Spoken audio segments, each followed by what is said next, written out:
Welcome to Topics, and today our topic is golf, specifically X-Golf in Burlington. My guest is John Langevin. Welcome to the program, John. Thank you. And X-Golf is a place that I've been frequenting quite a bit lately, and this is appropriate today after watching the Bay Hill Arnold Palmer Invitational. Yeah. Thank you very much.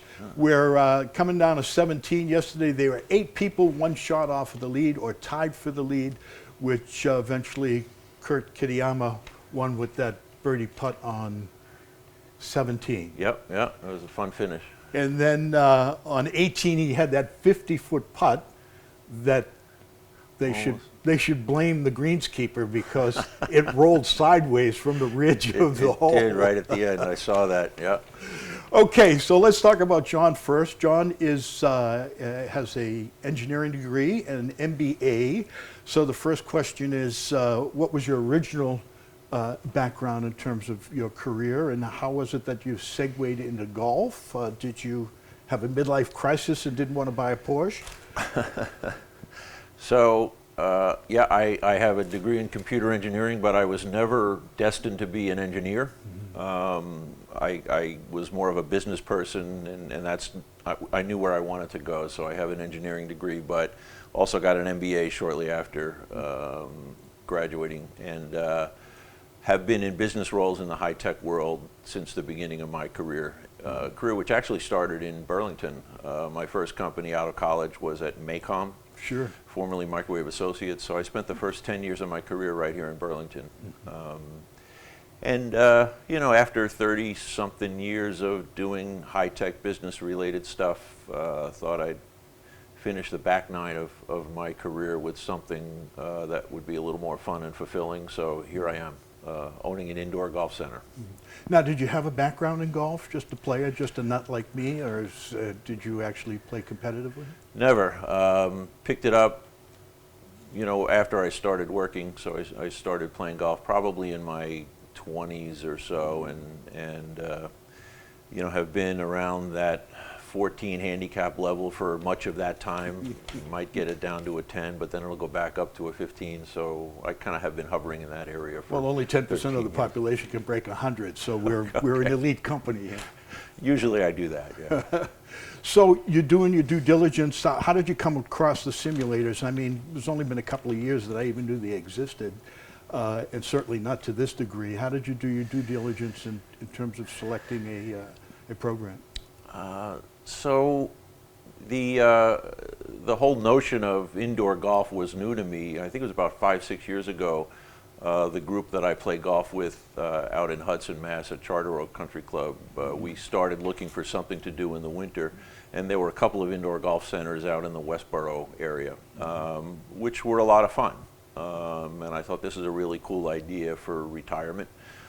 Maybe I can do something along these lines, and then found that there were more of these places. We started playing more of them, and we started to really enjoy that. So that kind of got put into the back of my mind that, hey, maybe opening up an indoor golf place, with food and with a bar would be a fun way to finish my career, and that's how I got here.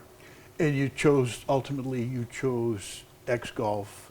Tell us about, it's a corporate environment, right? You're a franchisee. This isn't a corporate store, correct? Correct. So it's a franchise. The first store in this area was in Wayland, Mass.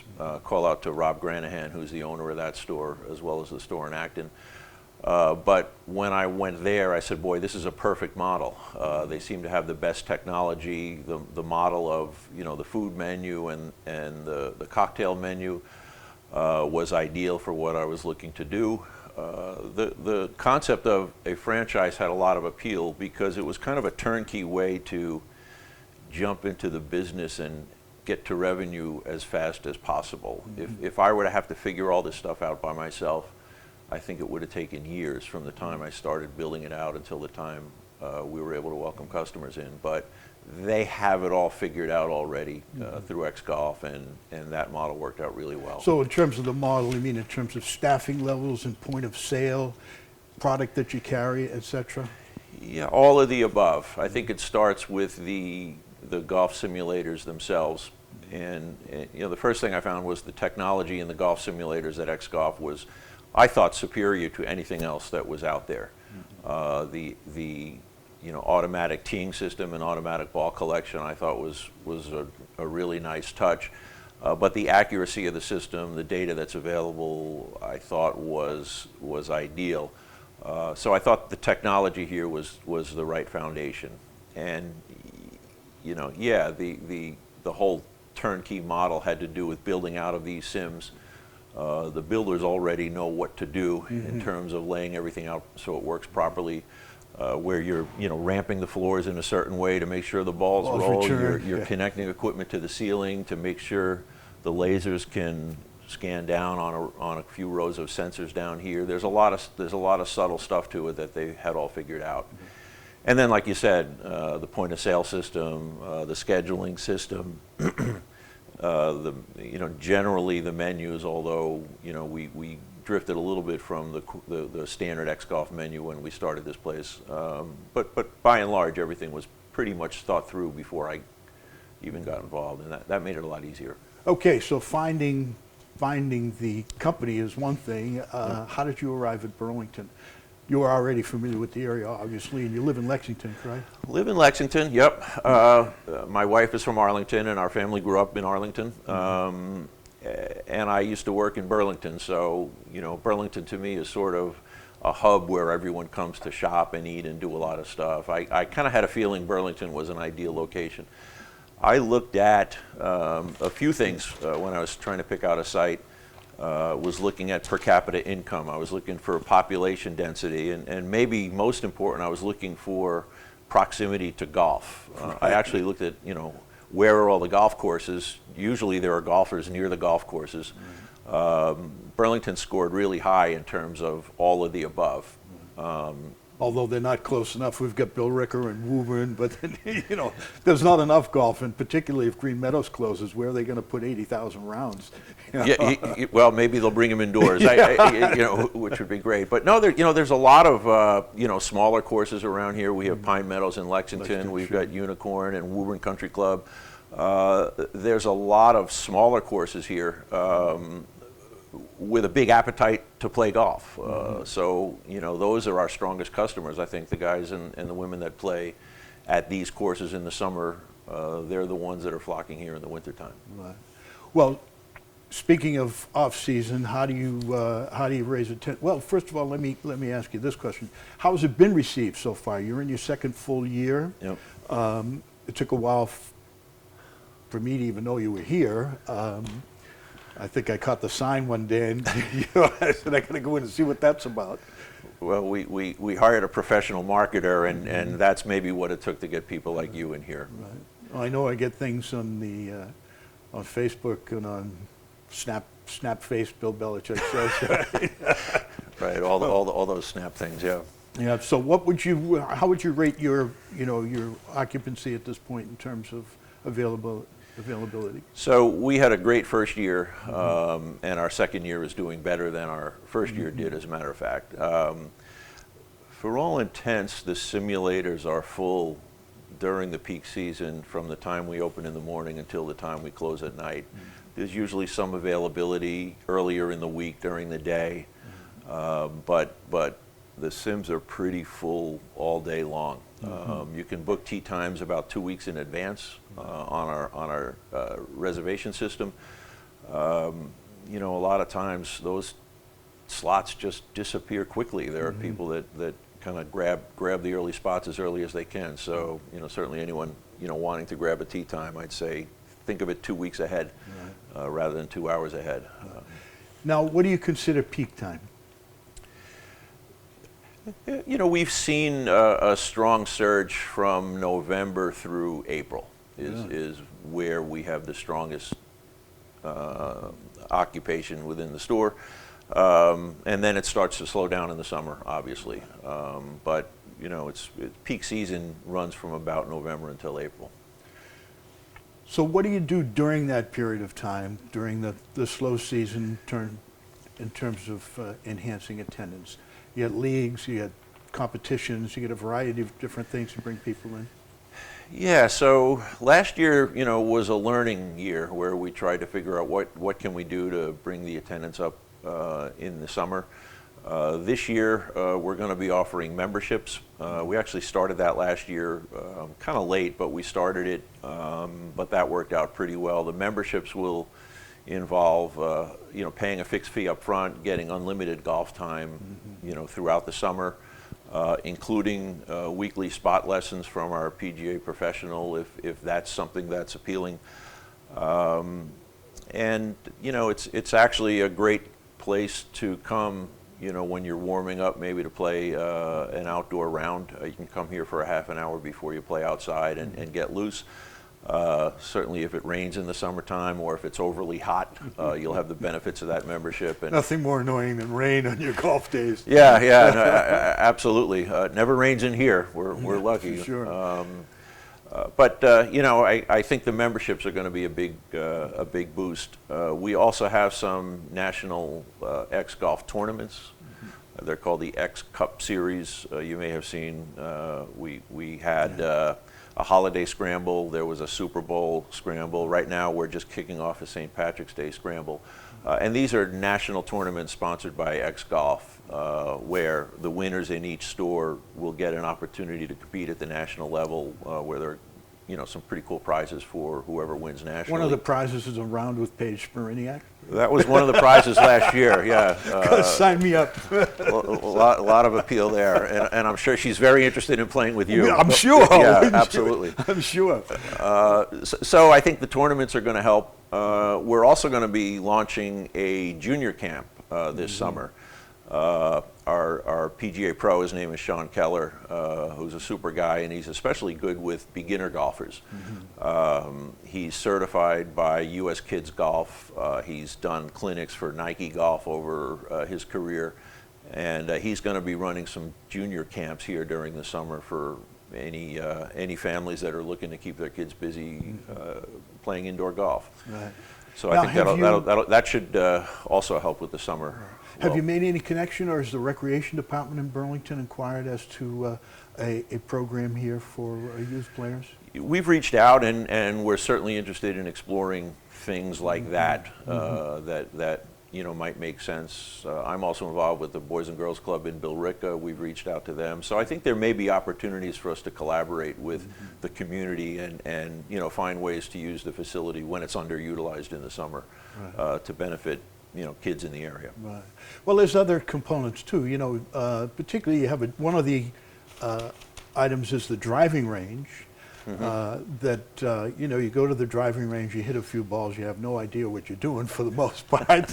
You can see how far it went, or did you yank it left, or did you hit a shankopotamus, as that E-Trade commercial used to say. Yep. But this driving range has a lot of different features that you can't possibly get on out in the open. What are some of those things?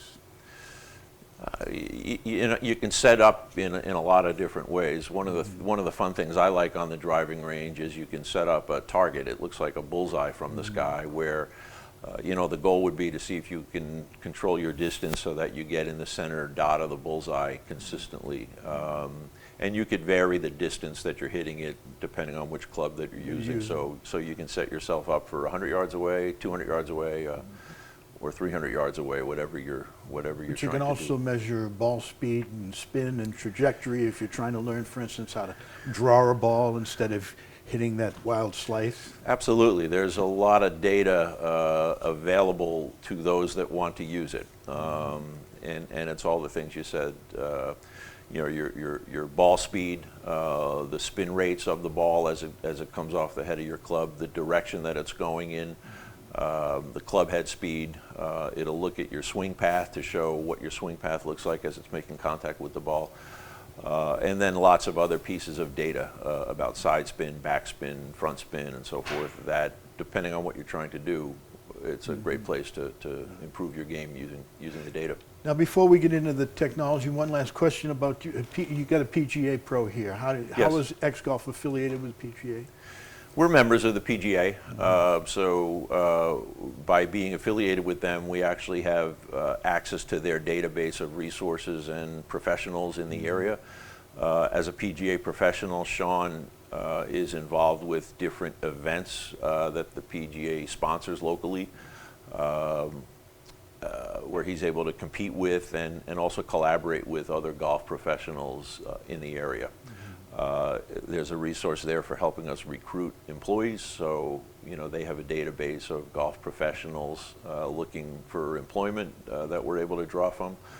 So it's actually a helpful resource in the golf world, and we're happy to be part of it. Right. Now back to X-Golf again. Yep. There's 80 in the country. You're ranked somewhere in the top 5? Yeah, so when we opened November 2021, we were the 40th store in the country. Now there are over 80 stores in the country. So that's my next question. There are a lot of franchise opportunities out Yeah, there? yeah, it's growing pretty quick. Indoor golf is actually a really exciting and fast-growing segment of the golf industry right now. So it's there's a lot of opportunities in indoor golf. But X-Golf, I think, has a great model, and it's growing very quickly. And yeah, we in our first full year, so 2022, we actually ranked 4th in the country out of the 80 or so stores that are open. So go Burlington. Yeah, no, it's been a terrific location for us. We have a great staff, which I think has a lot to do with our success, and continuity of staff as well.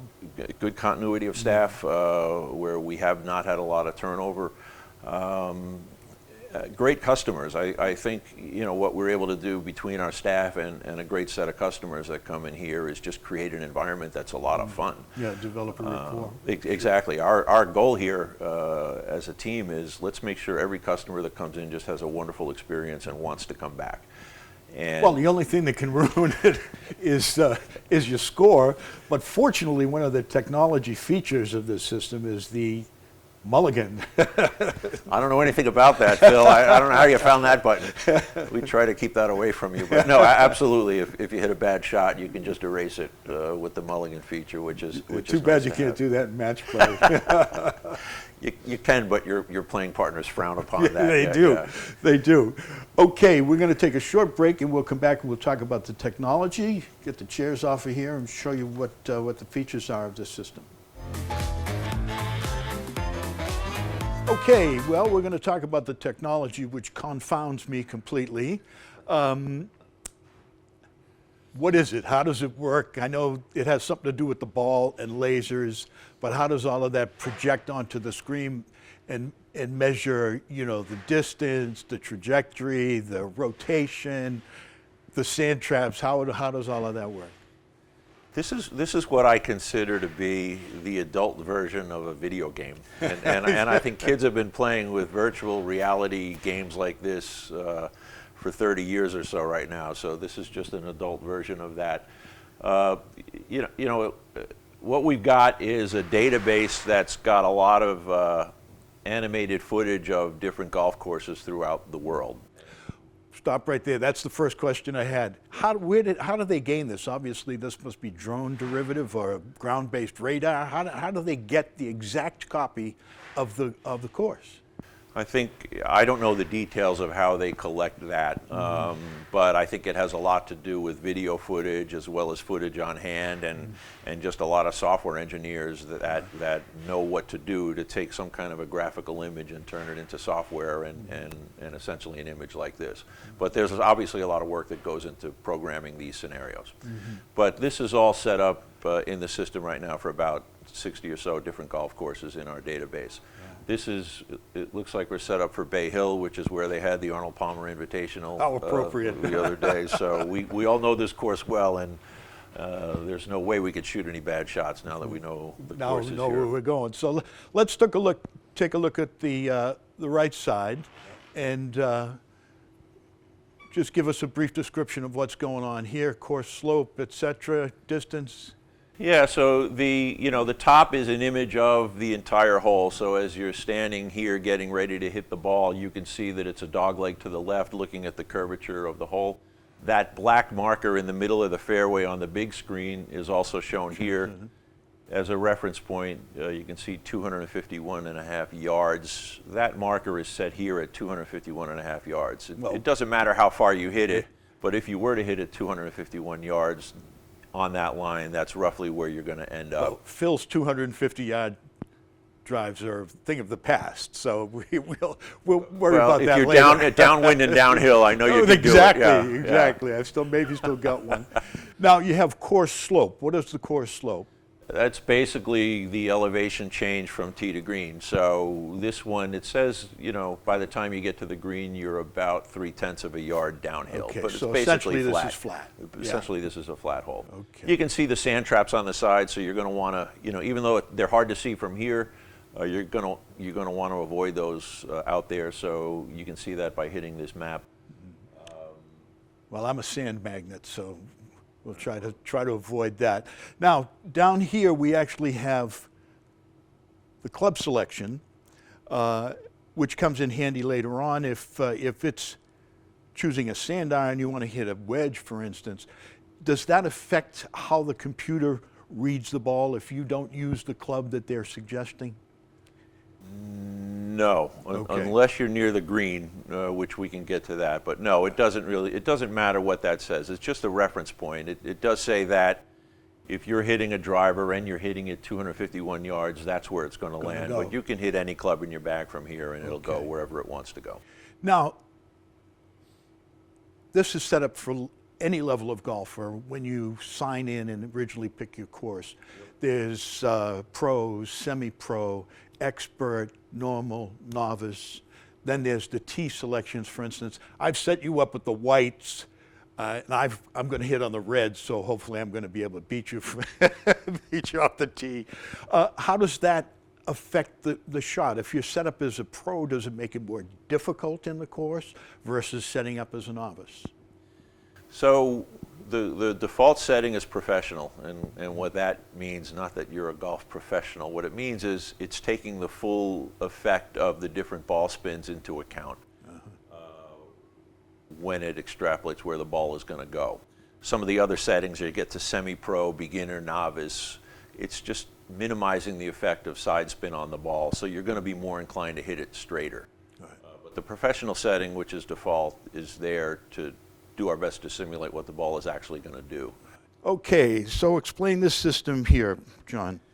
Yeah, so this is our main console, and this is what you're going to use to control the ball to your game. The first thing that you do is push one of these two yellow buttons, and the ball is going to eject out of the floor and onto a tee. And it memorizes what tee height you like. Right here it's 60 millimeters, but if you like to tee it up lower, you can lower that down or tee it up to a higher number. Well, this is kind of important too in the driving range because tee height for the average golfer is always kind of important in terms of, you know, whether or not you're going to get the high elephant or you're going to, you know, do a yank hook, etc. So to standardize your tee height is pretty important. Consistency is always good, and one of the things about this whole surface and experience is it's very consistent from one shot to the next shot. Sure. So, you know, we use the tees off of the tee. Once you tee off, as you know, you're not using tees anymore. Mm-hmm. So your second shirt and third and other approach shots are usually going to come off of what we call the iron mat, right. And you're going to hit them from about that spot on the iron mat. But anytime you're hitting a tee shot, it's gonna be teed off from that location. Now, depending on what your ball trajectory is, for instance, I hit what I like to call a power fade, which frequently turns into a nasty slice. You can adjust your target area, correct? Yeah, exactly. And again, if you're looking at that image on the right, by using this left and right button, you can shift that depending on what your aiming line wants to be for your shot. So if you're hitting a power fade, let's say, you might want to aim a little bit more to the right, and this then theoretically would fade right back into the fairway. Right. And vice versa, if you want to aim it a little further to the right, you have that option as well. Great. Now, the putting, which we will probably demonstrate in a second, is quite a bit different. Yep. In that you move off of the iron. Now, is it measuring, again, the lasers are measuring the putt to the distance to the screen? Yeah. So the putting is a little bit different than the other normal shots. Up here we've got a series of lasers and cameras that are, filming the ball, but also detecting the direction of the ball. And what's in the ball that receives this? Is there reflectors on the ball? I know there's marks on it, but what are they? Just the marks on the ball. The camera can see the ball and in, a hundredths of a second take a series of photographs, and from the change in location of those spots, it's going to determine how much the ball is spinning. So it's a camera as opposed to a laser in this instance? It's both. Both. So the camera is detecting the ball spin. Great. The lasers are primarily detecting the direction that the ball is going in. So if you can visualize lasers that are coming down into this area, if your starting point is here and the laser is picking up the ball here, it knows it's going to the left. Right. If it's picking up the ball that way, it knows it's going to the right. If it starts out right but has a lot of spin, it's going to figure out that, hey, this ball is going to start right, but it's going to come right back into the middle of the fairway. Okay, so we're going to cut here for a moment, and I'll give you a spoiler alert in terms of any bad shots that I have, that I make in the next segment are going to be edited out by Robert, our director today. Okay, so Phil's first up on the tees, hitting from the forward tees so he can make sure that he outdrives John. The first thing for us old-timers who don't want to bend over a lot, this tee is perfect because you just press the button, up it comes, and I like that. I like that height. It's 61 millimeters, although you can adjust that depending on where you strike the ball.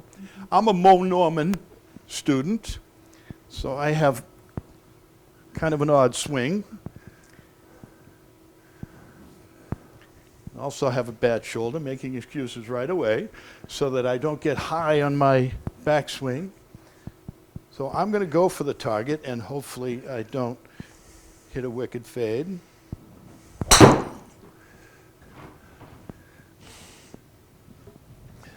So I don't know what my shot shape is. Sometimes it's in, right to left, sometimes left to right, and occasionally dead straight. So I'm just going to keep the default setting right down the middle, hit it and hope.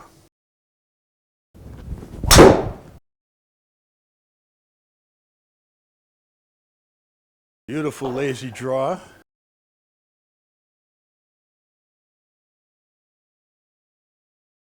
That'll work. 11.8 yards. This is a delicate little shot when the hill is going away from you. Finesse is not part of my game at all. Not bad, but shabby. Good miss. Yeah, a double hit. Fortunately, they don't count those anymore.